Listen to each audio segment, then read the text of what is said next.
Hola, buenos días maestros y compañeros que nos están viendo. Nosotros somos uno de los equipos que van a hablar sobre la Revolución Mexicana. Y bueno, nosotros les vamos a platicar de lo que trató la Revolución Mexicana y lo que fue sucediendo en el transcurso de este tiempo. Y nuestros compañeros Charlie, Gustavo y Wario nos van a platicar de las causas y consecuencias. Sin más que decir, vayamos con la historia de la Revolución Mexicana. La historia de la Revolución Mexicana. La Revolución Mexicana fue un conflicto armado que se inició el 20 de noviembre de 1910. Fue referido como el acontecimiento político y social más importante del siglo XX en México. Porfirio Díaz ejerció el poder en el país de manera dictatorial. México experimentó un notable crecimiento económico y estabilidad política. Estos logros se realizaron en altos costos económicos y sociales. Hubo descontento de algunos sectores con el porfiriato. Presidente por 31 años. El pueblo no se podía quejar ni elegir a su presidente. Así tal, un discurso de Díaz aportó las elecciones, que podían elegir a su presidente de manera democrática, entre comillas. Madero, que era una persona que no le gustaba cómo trataba Díaz a su pueblo o al pueblo mexicano, Madero creó el partido antieleccionista, que era para demostrar que estaban en contra del poder de Díaz ante México. Durante ese momento, Madero fue nombrado también como uno de los que iban a participar en las elecciones, pero en ese tiempo Madero fue arrestado por estar en contra del gobierno. Pero mientras estaba arrestado, Díaz ganó las elecciones. Madero se escapó y fue a Estados Unidos. Proclamó el Plan de San Luis el 20 de noviembre de 1910. Fue una guerra por todo el país. 7 años después se prohibió que un presidente durara mucho en el poder y así es como acaba el problema en México. Y así es como pasó en la Revolución Mexicana. Ahora vamos a ir con nuestros compañeros Charlie, Gus y Güero, que nos van a hablar sobre las causas y consecuencias y otras aportaciones sobre la Revolución Mexicana. Hola, yo soy Fernanda y les voy a hablar de las principales causas de la Revolución Mexicana. Estas fueron 3 que fueron las más importantes. La primera, más importante, fue por la dictadura de Porfirio Díaz.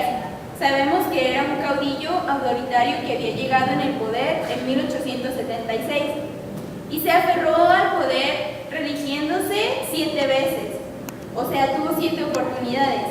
Durante su prolongada etapa, pues sabemos que puede ser un provecho, pero también sabemos que no, porque pues no le fue de mucho beneficio al pueblo. La segunda fue el latifundismo, que durante el gobierno de Porfirio Díaz, el 40% de las tierras mexicanas eran propiedad de tan solo 480 hacendados. Por ejemplo, el general Terrazas poseía en el norte de México un latifundio de 24 millones de hectáreas. Otra gran propietaria era la Iglesia Católica. Los terratenientes explotaban a millones de campesinos que vivían en la ignorancia y en la miseria. Entonces, ¿qué quiere decir esto? Que solamente el gobierno y los que eran de la religión podían manipular todas las hectáreas. Y pues el pueblo realmente estaba bastante pobre y no decía nada porque estaba muy ignorante. La tercera nos habla del imperialismo. Dice que el porfirismo había privilegiado a los grandes capitalistas extranjeros que llegaron a controlar las primeras riquezas del país. Estas fueron el ferrocarril, las minas, el petróleo, etc. Mientras tanto, las masas trabajadoras sobrevivían sin cubrir sus necesidades básicas y carecían de derechos sociales. Bueno, ¿qué tal? Mi nombre es Víctor y voy a hablarles sobre las consecuencias que tuvieron la Revolución Mexicana, la más importante sobre todo. Los influyentes hicieron alianzas para no perder sus privilegios dentro de los que ya tenían antes de que se ejerciera la Revolución Mexicana. El clero adoptó postura neutra. ¿Qué significa esto? Que se adaptaban de acuerdo a las circunstancias en las que estuviera implicado el pueblo. Los mexicanos tuvieron acceso a los servicios básicos, pero en general la verdad es que la historia poco cambió. Los pobres siguieron pobres y los ricos siguieron teniendo los mismos privilegios que tenían antes de la Revolución. Como resultado de la guerra, prevalecía en México un ambiente de inestabilidad política, social y económica. Con todo lo que esto conlleva, todos tenían diferentes ideas. Su modo trataban de imponerlas. Surge una república a la mexicana. Ya hay pequeños pero numerosos grupos inconformes, desilusionados de la nueva condición del gobierno y que continuamente participaban en disturbios al orden. Una de estas frases que nació entre este periodo fue: la nueva nación era libre, pero estaba desunida.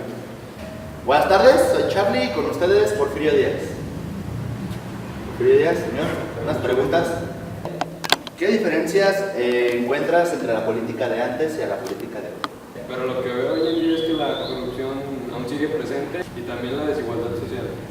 ¿Cómo observas la educación de antes a la actual? Pues hoy en día hay más oportunidades, porque antes solo podían estudiar los ricos, en especial los burgueses. Y hoy en día es posible porque todos tienen las mismas oportunidades. Bueno, pues muchas gracias por estarnos viendo.